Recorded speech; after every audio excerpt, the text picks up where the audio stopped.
Sparks flew from the electronics and Kyle's world plunged into darkness. But in that moment, primitive hunter instincts kicked in.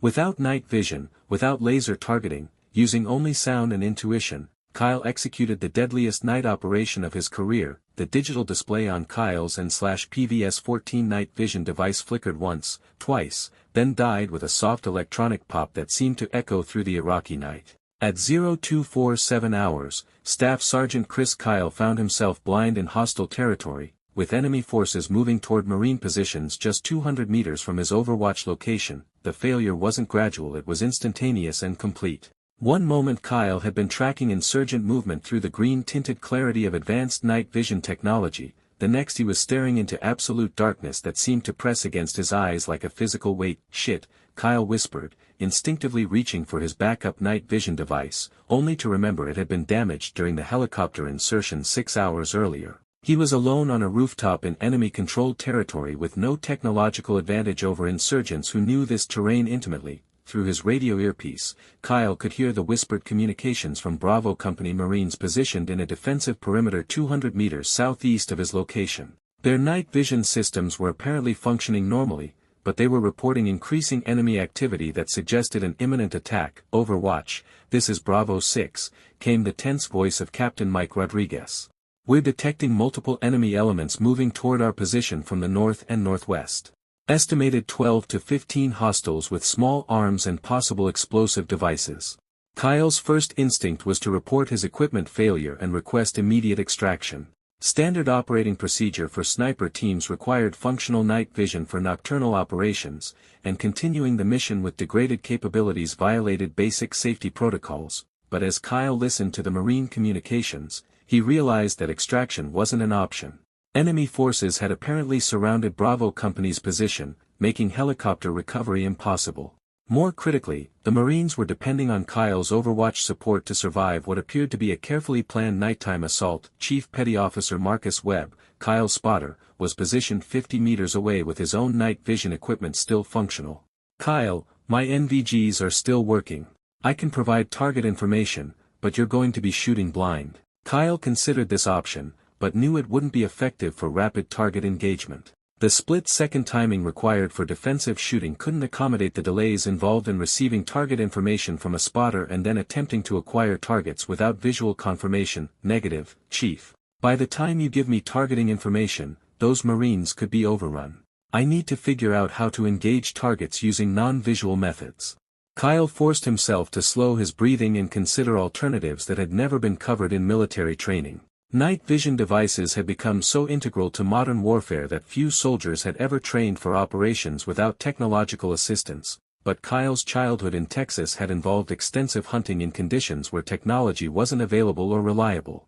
His father had taught him to track game using sound, smell, and environmental awareness that went far beyond what most people developed. Those primitive skills had been dormant for years, but they were still there. Kyle removed his helmet and positioned himself flat against the concrete rooftop, pressing his ear to the surface.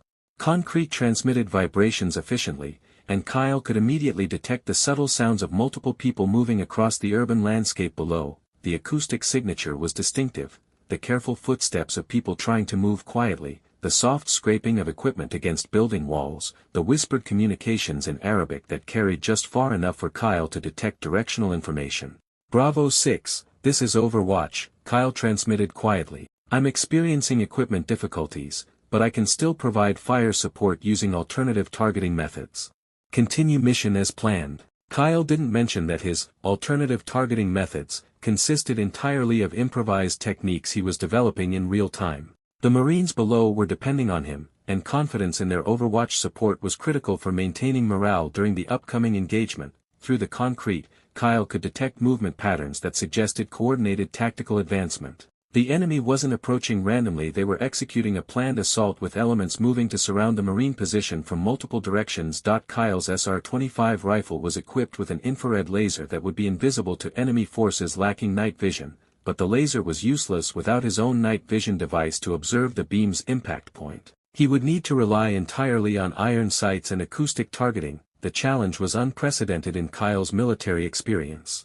He needed to engage multiple targets moving in darkness at ranges between 150 and 250 meters, using nothing but sound for target acquisition and iron sights for aiming. Military doctrine considered such engagements impossible under combat conditions, but Kyle was beginning to understand that impossible was often just another word for untested. The Marines depending on his support didn't care whether his methods were conventional, they needed effective fire support regardless of the techniques required. Kyle positioned himself behind his rifle and began the most challenging shooting sequence of his career. Instead of looking through his scope, he closed his eyes entirely and focused on developing the most detailed acoustic picture possible of the tactical situation below. He let the world narrow to sound the whisper of wind across sandbags, the distant clank of webbing, the irregular rhythm of human movement, and built a map of intent and motion from those threads alone. The soundscape was complex but interpretable. At first it was a chaotic wash, voices half swallowed by the night, boots scuffing in soft pulses, the hollow echo of footsteps over broken concrete. Gradually, beneath that noise, distinct patterns emerged. Kyle could distinguish between the cautious, purposeful movements of insurgent forces and the steadier, anchored presence of Marine defenders. He could tell when a group paused to confer, when someone creaked backward to find cover, when gears shifted in a way that spoke of preparing an ambush. Enemy fighters were approaching from three directions, moving in small groups that paused frequently to coordinate their advance. Propulsive bursts of sound separated by anxious, waiting silences. Kyle imagined the enemy's geometry, three axes converging, each approach marked by different timbers and tempos in the night. Kyle's first target revealed himself through the distinctive sound of an AK-47 safety selector being switched from safe to fire position. The metallic click was faint but unmistakable, a tiny, mechanistic punctuation in the middle of the broader acoustic canvas. Kyle's eyes remained closed, his body went still.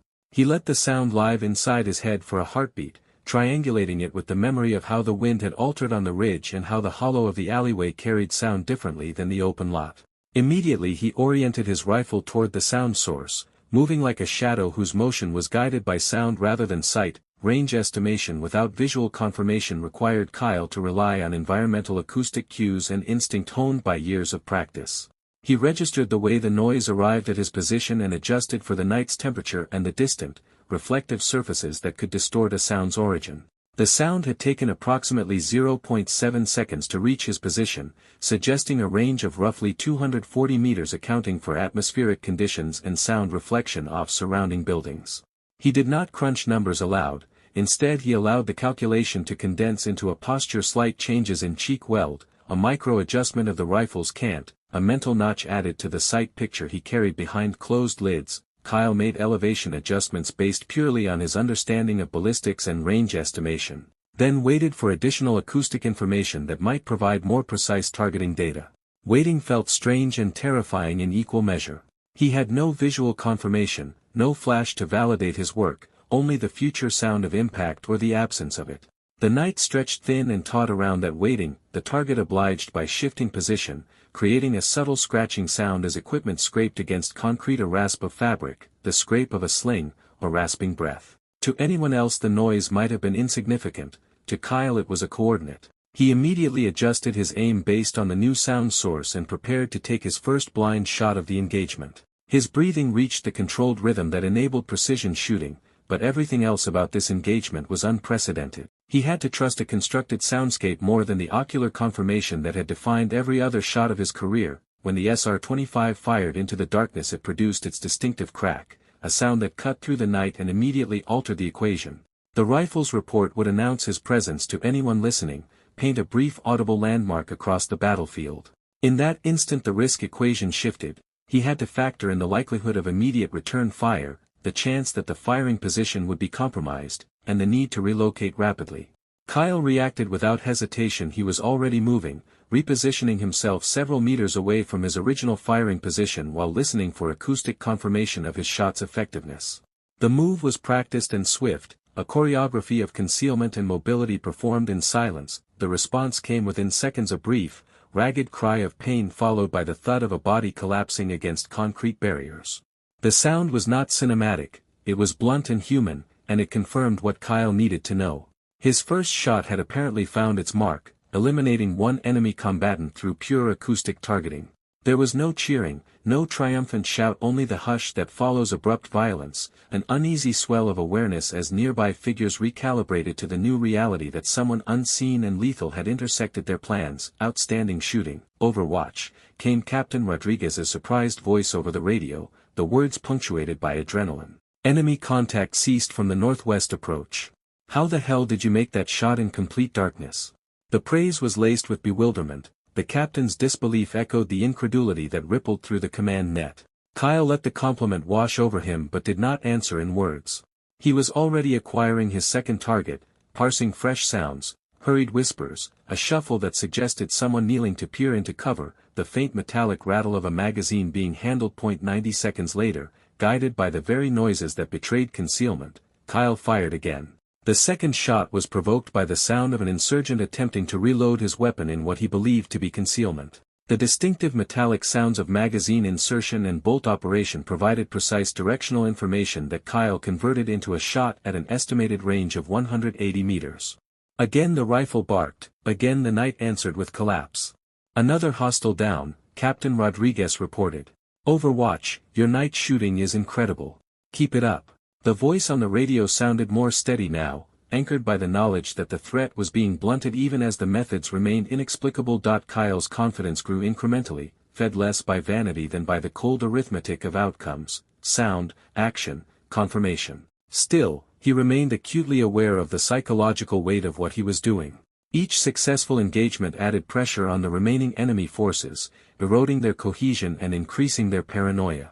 They were being systematically targeted by a sniper they could not locate or effectively engage, and the uncertainty that sprouted in the dark made their movements clumsier, more hesitant. The third target made an error born of necessity. He switched on a handheld radio to call for guidance, the device emitting a thin, staccato electronic chatter that sounded utterly alien against the organic background of footsteps and fabric. That electronic noise carried a signature that was easy to isolate. Kyle traced it, indexed it, and fired. The communications operator fell silent, and with him went the last thread of organized direction for that wedge of attackers. Disruption of communication had an outsized effect on the rest of the enemy's coordination. Without a voice to unify them, their advance unraveled into disconnected pockets of movement. By 0334 hours, Kyle had eliminated 5 enemy combatants using techniques that didn't appear in any military manual. The tally was as bewildering to him as it was to those listening on the net. He sat for a few measured breaths after the final shot, letting the night's adrenaline ebb and the familiar fog of awareness return. Around him the perimeter hummed with cautious activity, Marines checking sectors, the soft ring of radios, the distant mechanical whir of generators. His acoustic targeting methods had been so effective that remaining insurgent forces apparently withdrew from the area rather than continue losing personnel to an invisible sniper. The withdrawal arrived as an absence, the thinning of sound, the slackening of pressure on the flanks, and in that absence Kyle recognized the magnitude of what had just transpired. He took a long, steadying inhale and opened his eyes to the washed-out view through his scope, not because he needed to see but because the ritual of sight would help reconcile the odd geometry of the night's work. The darkness had not been defeated, it had simply been negotiated. As the radio chatter settled into a rhythm of after-action checks and quiet acknowledgments, Kyle catalogued the night's events in his head not as a how-to, but as a ledger of consequence. He had pushed his craft into strange territory, and whatever the tactical explanations might be, the outcome was clear. An invisible pressure had altered the course of that engagement and, for the moment, saved lives. Bravo 6, this is Overwatch. Enemy contact appears to have ceased. No additional hostile movement detected in your sector.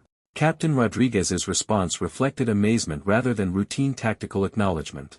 Overwatch, that was the most incredible shooting exhibition I've witnessed in 12 years of infantry service. How did you engage targets in complete darkness? Kyle considered how to explain what he'd accomplished. Sir, when technology fails, you adapt using whatever capabilities remain available. Sound provided targeting information that was sufficient for defensive engagement. What Kyle didn't mention was the psychological intensity of conducting precision shooting without visual confirmation. Each shot had been an act of faith based on acoustic analysis and ballistic calculations that couldn't be verified until after trigger squeeze. Chief Webb approached Kyle's position as the immediate threat level decreased. Chris, what you just did was impossible according to everything we've been taught about night operations. 5 confirmed kills using nothing but sound for targeting. Kyle was already cleaning his rifle and preparing for potential follow-up missions.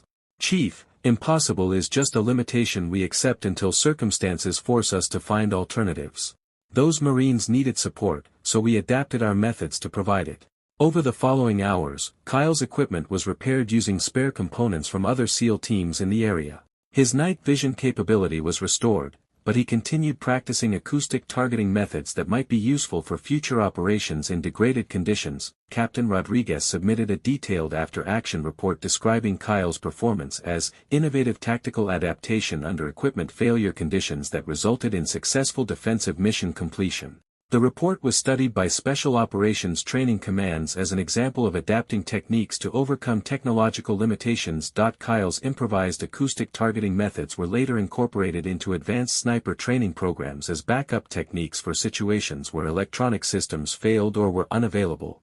His innovations during a single night in Iraq contributed to doctrinal changes that enhanced military capabilities for operations in degraded conditions, but for Kyle personally, the night engagement represented something more significant than tactical innovation. It was the discovery that his most effective capabilities weren't necessarily dependent on advanced technology, but on primitive skills that connected him to fundamental aspects of hunting and warfare. The experience reinforced Kyle's understanding that exceptional performance often required abandoning conventional methods in favor of creative solutions developed under pressure. Military training provided technological capabilities, but combat effectiveness sometimes demanded returning to basic human skills that preceded modern equipment. 6 months later, Kyle's acoustic targeting techniques were being taught to elite military units as essential backup skills for night operations. His innovations had been analyzed, documented, and incorporated into training programs that would influence special operations doctrine for years to come. Kyle would always remember the night his technology failed as one of his most significant learning experiences. Not because of the number of targets eliminated, but because it demonstrated that human capabilities could transcend technological limitations when circumstances demanded exceptional performance. The sparks that had ended his night vision had also ignited something more primitive and perhaps more reliable: the hunter instincts that had been refined through thousands of years of human evolution. When modern technology failed, those ancient skills had proved sufficient for protecting American lives in the darkness of an Iraqi night. In the end, Kyle had learned that the most sophisticated weapon systems were only as effective as the human operating them. And when those systems failed, the human element, experience, intuition, and adaptability became the decisive factor that separated successful warriors from those who depended too heavily on technological advantages. See you in the next videos. Don't forget to like and subscribe.